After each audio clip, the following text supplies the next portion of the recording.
Welcome to Life Mastery for Women. I'm your host, Jen Mack, Lady of the Mind. I've been studying mind mastery and emotional management and energy work and its connection to spirituality for over 25 years. And in this podcast, I help guide you out of your daily struggles in life in the areas of health, wealth, relationships, and spirituality. Life is hard, but your daily growth doesn't have to be. Join me 3 times a week as I lead you inward on a healing, connecting, and creating journey. Let's go get that nugget of inspiration towards your transformation. Hey ladies, it's Jen Mack, Lady of the Mind. Welcome to today's episode where I hope I am finding you connecting in deeper, more meaningful ways. If you're not connecting in deeper ways, then it is my intention that in today's episode, I give you just one nugget of inspiration towards your transformation. So today we're going to talk about complaining. We're going to complain about complaining, and we're going to complain about complainers and the weather and what's going on in the world. No, we're not. But I will tell you this, complaining is like one of my favorite things to do. I'm not really sure why, but I'm going to decipher it today on the show to help you to understand exactly why, if you are a complainer, why we do it. I think it's really important to understand the why so we can start to shift and do something different to get our needs met. So I come from a long line of complainers. My mom's whole side of the family is Italian, and they constantly complain about who's on TV, who's not on TV, the food, who makes what restaurants are open, what's happening on this road, that road, construction, whatever.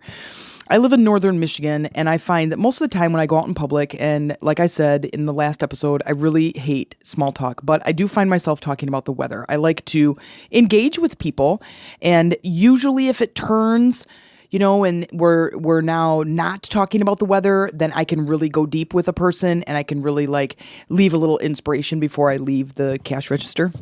I find that to be a lot more valuable to me and hopefully valuable to them. But here's what I typically say. So, hey, how's it going? And oh my gosh, last week it was 82 degrees for 5 days in a row. And now it's hardly 39 degrees. It's totally Michigan weather, right?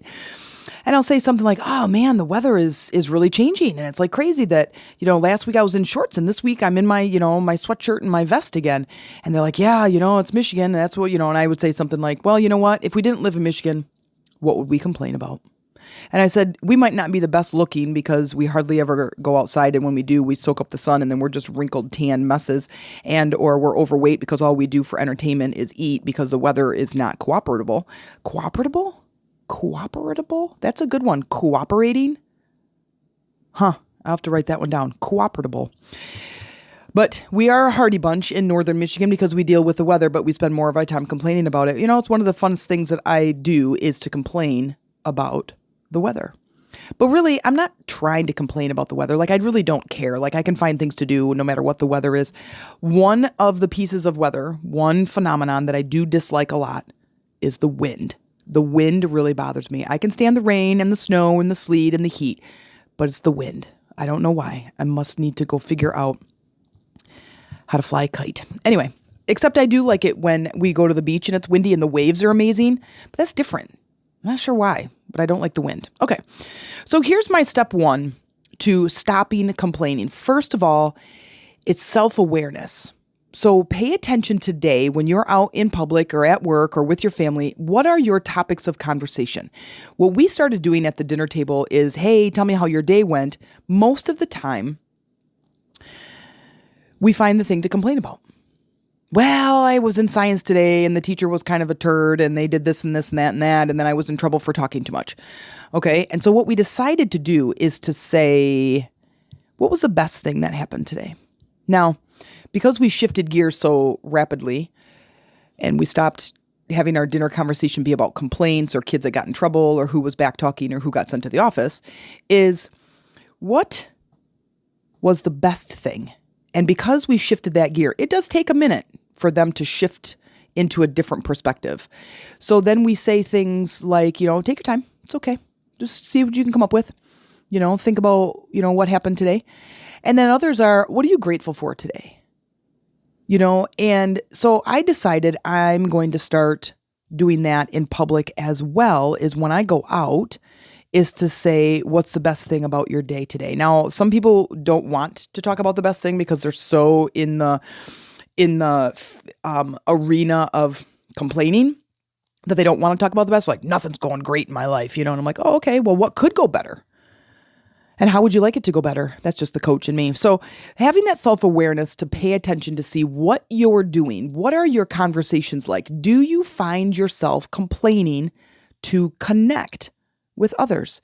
If you have a job and you work with people and you take lunch together, or you're standing around the coffee pot or the water cooler, do you find yourself complaining about the pay, the boss, other car workers, lack of parking, construction on 4th Street, or whatever's happening in the government? Do you find yourself doing that? Then maybe the reason you're complaining is you want to connect.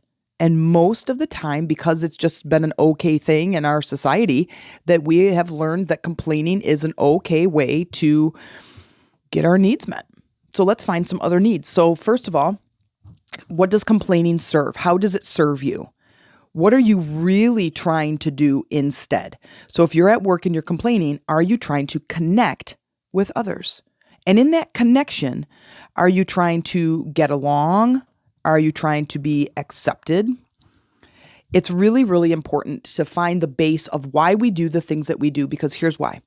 When you're wanting to change a habit, you have to fill it with another habit, something that's healthier. If you want to stop smoking, you got to figure out why you smoke, what need is being met, and then find a healthier way to meet that need. It is one of the most brilliant but simple techniques, and it really does work.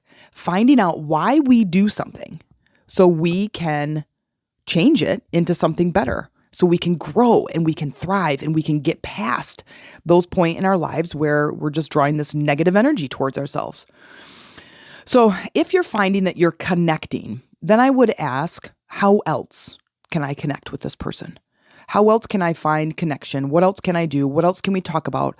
How can I find that need without complaining? Because here's what complaining does.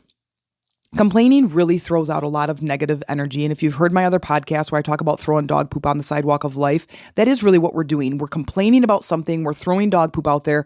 Then all of a sudden it snows the next day. You have to bring the turtles in from their pond. You just did the Turtle Drop 2023 because I have 4 turtles. And it's this big event that I do on Facebook. And I do this live event. I put the turtles outside because it's 85 degrees. And I turn around 3 days later, it's 39 degrees. And I bring them all back inside and I put them in their hibernation apartments where they are highly protesting at the moment. Okay. Now that I've said that, if I continue to complain about the weather, will I not in fact change the weather? And you might go, are you joking me, Jen? You can change the weather? Collectively, we can. I firmly believe in that. I firmly believe collectively we can change anything on this planet, including the weather.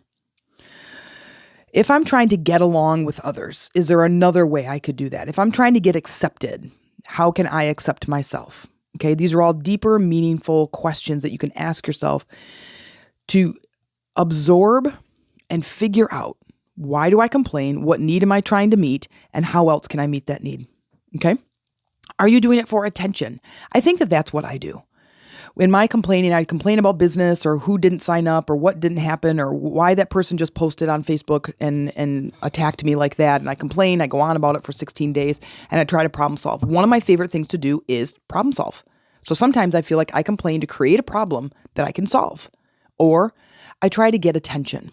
Now, I had very low self-esteem. I grew up with a mom that was very self-absorbed. She had a lot of stuff going on in her life. She didn't have a lot of time for me but we had a pretty good relationship. So when we were connecting pretty good. I absolutely loved my mom. And I had a lot of compassion for her in the difficulties of her life. So I was a really good kid. But man, when you let me loose in college, holy moly, did I let loose. It was crazy. Not in this big holy moly way, but I was very obnoxious. I was like, freedom, yay. I was up all night. I was out all the time. I wasn't into terrible things. I've never done drugs, and I did drink a little bit and here and there, but I was out and about, not doing a bunch of illegal things, but I was definitely enjoying my freedom. And I moved into this space of attention-seeking behavior. And I think that that's why I just was off the charts. And in that attention-seeking behavior, I found that complaining to the right person got attention.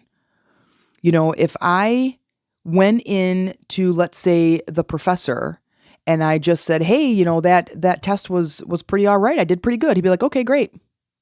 But if I went in complaining about the class, he's like, oh, okay, well, let's have a sit down, and why don't you come by my office, and we'll do we'll have like a meeting for like an hour, and we'll discuss how it's going for you and what we can do to help, and maybe we could hook you up with a tutor, and maybe we can this and this and that. I got all kinds of attention for it. And then when I was getting all that attention, man, I felt important. I felt like somebody. Now that's important right there. Ooh, I want to feel important. Then I can ask myself, how else can I get that need met instead of complaining? Because complaining is no fun to be around. It also doesn't really serve you. Okay, so it tends, and I became a big, giant complainer. I became very, very negative. My outlook on life was very bleak. I was kind of depressed. I shouldn't say kind of. I was depressed. I was angry. I had bouts of times in my life in my early mid 20s that I was suicidal. And I'm like, okay, dude, like we have to figure this out, like me talking to myself. We got to figure this out because I don't want to live a life like this. Now, I'd love to tell you that it changed right away, but I didn't really know what I know now.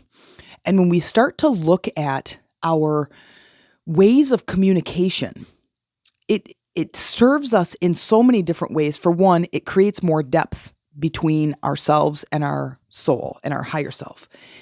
And when we can create more depth, we can get more understanding. And when we have more understanding, we can start to relish in the idea of getting our needs met in different ways that create a better life for ourselves. And so having that awareness of the kind of communication that I have and understanding and going, okay, so if I complain, I get a lot of attention. So what else can I do instead of complain? Well, I could have deeper, meaningful conversations. I can try to get to know people a little bit better. I could talk about the pleasantries, the things that are amazing going on in the world right now, because there are amazing things that are going on in the world right now. And if I'm looking for that attention, well, maybe I do great things to get attention instead of just complaining about things. Okay. So there's lots of ways that you can go a little bit deeper in trying to find differences of how can you overcome this complaint and how else can you get this need met. Now, here's another one that I found to be a little bit interesting. And I think that there's a lot of relationships out there that fall into this category. But when I see this happen with a specific family member, and when they complain, the other person does stuff for them. So if the person says, oh my gosh, it's really cold in here, that other person jumps up and goes and gets them a sweater or a blanket or tries to make them comfortable. I'm really hungry. Boom, up they go and off into the kitchen, and they go and they make them something, or they, here I made you a sandwich, or here's a donut, or here's some fruit, whatever. And they get people to do things for them. Now, at the base of that is power. The base of that is getting people to do things for you is a need for power and a desire for power. So my thought is, where can you improve your power over you? Now, that is an interesting question, because it's like, well, I want other people to do things for me. Yeah, you probably don't. I mean, yeah, that's nice and everything, but there's a disconnect in your life when you're finding other people doing things for you and you're not doing things for you. Like, I feel like having power over people is a weaker state of mind than becoming empowered yourself. Now, if something ever happened to me and I was in a wheelchair or something, or like the times where my back muscle is seized up and I can't walk, that it feels very terrible for me. For one, physically it feels terrible, but emotionally, when Amy has to take care of everything, it feels terrible to me.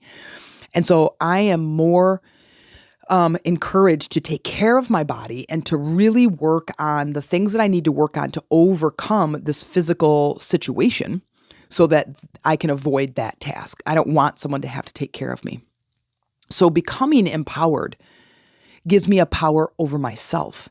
And that, my friends, is the strongest thing that you can do instead of trying to be overpowering to somebody else. It's there's something just so great about it, is being able to motivate yourself and being able to complete a task and being able to do things for others and to build a life that you really want to live. I think there isn't anything better than that, is becoming the power over yourself. So other things is really finding out what else you are after. What else are you after? Dig deep, get out your journal, find out those things. Look a little bit deeper. Am I a complainer? Do I complain to connect? Do I complain to get attention? Do I complain because I want people to do things for me? And then what is the emotion? So if I want people to do things for me, that is power. If I want attention, that is the feeling of importance. If I want connection, then that's the feeling of this deeper, meaningful connection with other people. If I want to get along, then that's accepting. And then I ask, how can you give that How can you give that to yourself? If you pay attention to your talk, if you pay attention to the things that you say, the way that you say them, your body and your intuition is constantly communicating with you. We just need to hear. We just need to stop and listen instead of continuing to go on our way, the way that we always used to do things. Because if you keep going the way that you always used to do things, you'll always get what you got. And I don't know about you, but I want my life to continue going up and up and up. And I want myself and my family to just keep getting better and better and better. So I hope this served you. I hope that you got something out of this. And I hope that you will find a different way to connect with people at a different level. I'll see you next time. If you enjoyed this show, please consider making a small donation. This helps me to continue creating powerful episodes for you each week, but also you become a bigger part of changing the world by changing yourself one episode at a time. By investing in my show, you are investing in yourself, your life, and your planet. And by elevating yourself, you are elevating others around you. And I thank you.